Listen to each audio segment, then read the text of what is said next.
Hai, Assalamualaikum. Bersua kembali kita di channel Cikgu Ida Rahim. Hari ini Cikgu ingin berkongsi dengan kamu satu lagi tajuk dalam sistem bahasa, iaitu kata bilangan. Apakah itu kata bilangan? Jom kita kupas bersama-sama. Baiklah murid-murid, apakah yang dimaksudkan dengan kata bilangan? Kata bilangan ialah kata yang menyatakan bilangan, jumlah atau urutan.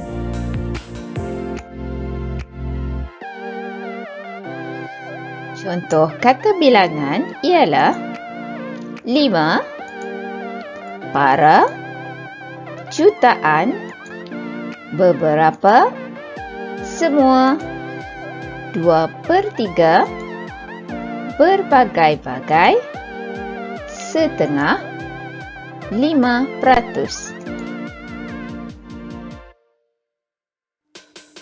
Kata bilangan terbahagi kepada 7 jenis. Yang pertama, kata bilangan tentu. Yang kedua, kata bilangan tak tentu. Ketiga, kata bilangan himpunan. Keempat, kata bilangan pisahan. Kelima, kata bilangan pecahan. Keenam, kata bilangan tingkat. Dan yang terakhir, kata bilangan tanya. Apakah yang dimaksudkan dengan kata bilangan tentu? Kata bilangan tentu ialah bilangan yang pasti jumlahnya. Bermaksud, kita sudah tahu jumlah sesuatu benda ataupun jumlah orang yang terlibat.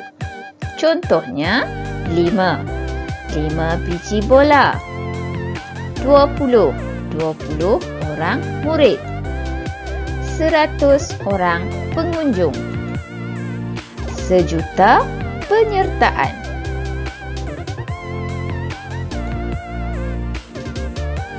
Mari kita lihat contoh penggunaan kata bilangan tentu dalam ayat. Yang pertama, 5 buah kereta telah terlibat dalam kemalangan itu. Bermaksud kita sudah pasti ataupun kita sudah tahu bahawa kenderaan atau kereta yang terlibat dalam kemalangan itu ialah 5 buah. Contoh yang kedua, hanya 20 orang murid yang menghantar tugasan hari ini. Bermaksud kita pasti seorang guru sudah tahu bahawa hanya 20 orang muridnya sahaja yang menghantar tugasan. Dan contoh ketiga, jumlah penonton pada malam itu 1,000 orang. Seterusnya, mari kita lihat pula apa itu kata bilangan tak tentu. Kata bilangan tak tentu ialah bilangan yang tidak pasti jumlahnya. Bermaksud, kita tidak tahu berapa jumlah yang sebenar. Contohnya, banyak orang, beberapa orang murid, para guru, semua murid. Bermaksud, jumlah dalam kata bilangan ini kita tidak pasti atau kita tidak tahu berapa jumlah yang tepat. Mari kita lihat contoh penggunaan kata bilangan tak tentu dalam ayat. Contoh yang pertama, semua murid yang terlibat dengan program itu diberi makanan dan pakaian secara percuma. Bermaksud, tidak kira berapa orang murid yang terlibat, kesemua mereka diberi makanan dan pakaian secara percuma. Contoh yang kedua, mesyuarat PIBD itu dihadiri oleh para ibu bapa yang prihatin. Dan contoh ketiga, beberapa orang murid ditangkap ketika sedang menghisap rokok di belakang tandas. Kata bilangan yang ketiga ialah kata bilangan pecahan. Kata bilangan pecahan ialah sebahagian daripada sesuatu. Contohnya, suku. Suku daripada buah apel itu. Setengah kek. Setengah daripada kek itu. 3/5 daripada jumlah wang sakunya. 2% daripada gajinya. Mari kita lihat contoh penggunaan kata bilangan pecahan dalam ayat. Contoh yang pertama, amalan pemakanan suku-suku separuh dapat mengelakkan kita daripada obesiti. Contoh kedua, sebahagian daripada wang gajinya disimpan untuk kegunaan pada masa kecemasan. Bermaksud, 1 bahagian daripada 5 atau 6 bahagian. 1/4 daripada bahagian tanahnya ditanam dengan pokok kelapa. Bermaksud, tanahnya dibahagikan kepada 4 bahagian dan 1 bahagian digunakan untuk menanam pokok kelapa. Baiklah murid-murid, kata bilangan yang keempat ialah kata bilangan pisahan, iaitu membawa maksud ceraian. Contohnya, tiap-tiap, masing-masing atau setiap. Contoh penggunaannya dalam ayat.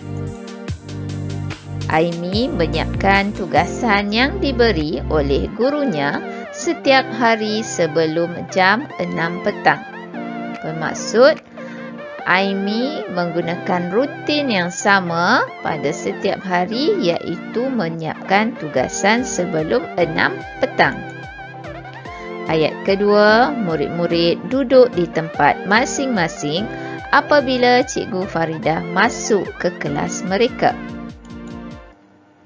Contoh yang ketiga, tiap-tiap hari Firzanah membawa bekal ke sekolah.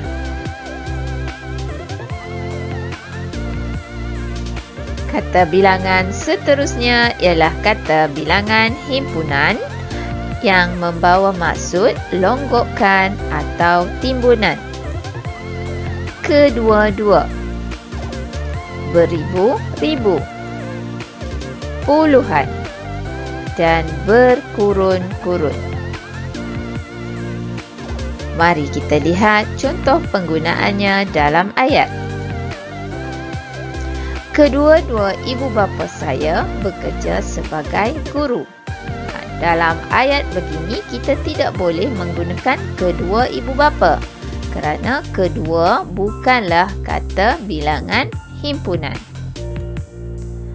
Ribuan penonton yang menyaksikan perlawanan itu berasa kecewa. Bermaksud, jumlah penonton yang terlalu ramai diletakkan sebagai ribuan. Dan yang ketiga, setelah berkurun-kurun dijajah, akhirnya tanah Melayu mencapai kemerdekaan. Bermaksud, sehingga beberapa kurun, tanah Melayu masih dijajah dan akhirnya kemerdekaan dapat dicapai. Baiklah murid-murid, kata bilangan kita yang keenam ialah kata bilangan tingkat yang bermaksud urutan atau giliran. Contoh yang pertama ialah pertama, ketiga, ke-10, ke-100. Okey, bermaksud ada tingkat-tingkat tertentu ataupun mengikut giliran.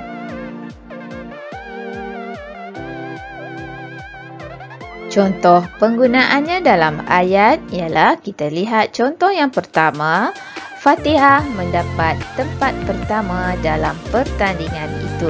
Bermaksud Fatihah berada di tingkat paling atas. Seterusnya, percutian mereka kali ketiga ke Pulau Langkawi sangat bermakna. Bermaksud pada kali ketiga mereka bercuti di Pulau Langkawi, barulah mereka dapat merakamkan satu kenangan yang sangat bermakna.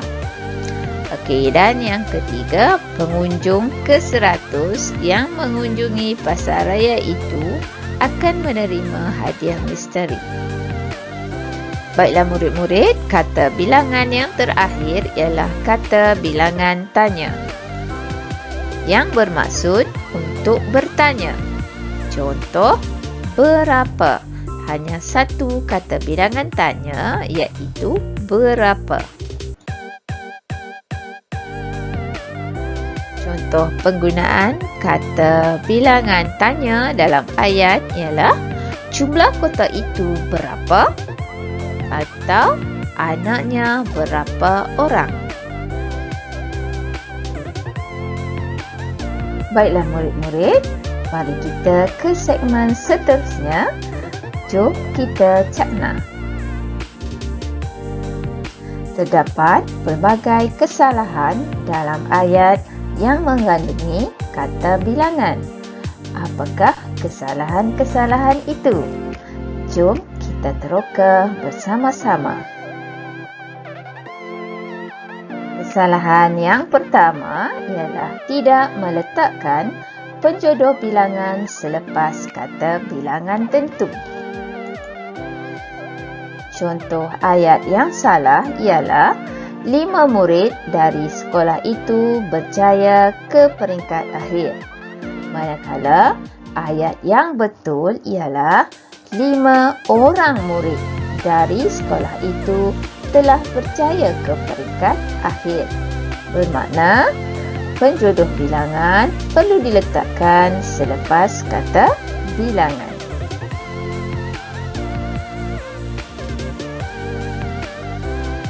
Kesalahan yang kedua ialah meletakkan penjodoh bilangan selepas kata bilangan tak tentu seperti para, sekalian dan seluruh, kecuali beberapa.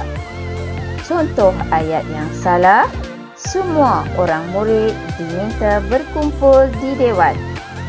Manakala ayat yang betul ialah semua murid diminta berkumpul di dewan. Bermakna, bagi kata bilangan tak tentu, penjodoh bilangan tidak perlu diletakkan selepas kata bilangan, kecuali kata bilangan beberapa. Kesalahan yang seterusnya ialah menggandakan kata nama selepas kata bilangan tak tentu, iaitu para, sekalian, seluruh dan lain-lain. Contoh ayat yang salah ialah semua mangsa-mangsa banjir telah dipindahkan ke pusat penempatan banjir. Manakala ayat yang betul ialah semua mangsa banjir telah dipindahkan ke pusat penempatan banjir. Apakah kesalahan dalam ayat ini murid-murid? Kesalahannya ialah semua telah pun membawa maksud yang banyak, manakala mangsa-mangsa juga membawa maksud yang banyak. Jadi kita tidak boleh menggunakan semua mangsa-mangsa. Jadi ayat yang betul ialah semua mangsa sahaja. Kesalahan yang keempat ialah menggunakan kata bilangan tingkat dalam ayat kata bilangan himpunan. Contoh, ketiga orang anak Encik Amli berjaya melanjutkan pelajaran ke Menara Gading. Manakala ayat yang betul ialah ketiga-tiga orang anak Encik Amli berjaya melanjutkan pelajaran ke Menara Gading, yang menunjukkan 3 orang anak Encik Amli berjaya melanjutkan pelajaran ke universiti. Kesalahan yang terakhir yang kita bincangkan pada hari ini ialah tidak menggandakan kata bilangan himpunan yang berawalan ber. Contoh, beribu ekor ayam peliharaan Pak Samad mati akibat penyakit selesema burung. Manakala ayat yang sepatutnya ialah beribu-ribu ekor ayam peliharaan Pak Samad mati akibat penyakit selesema burung. Bermakna apabila menggunakan kata bilangan himpunan berawalan ber, kita perlulah menggandakannya. Contohnya berjuta-juta, berpuluh-puluh, beratus-ratus dan sebagainya. Baiklah murid-murid, itu saja perkongsian cikgu mengenai kata bilangan untuk kali ini.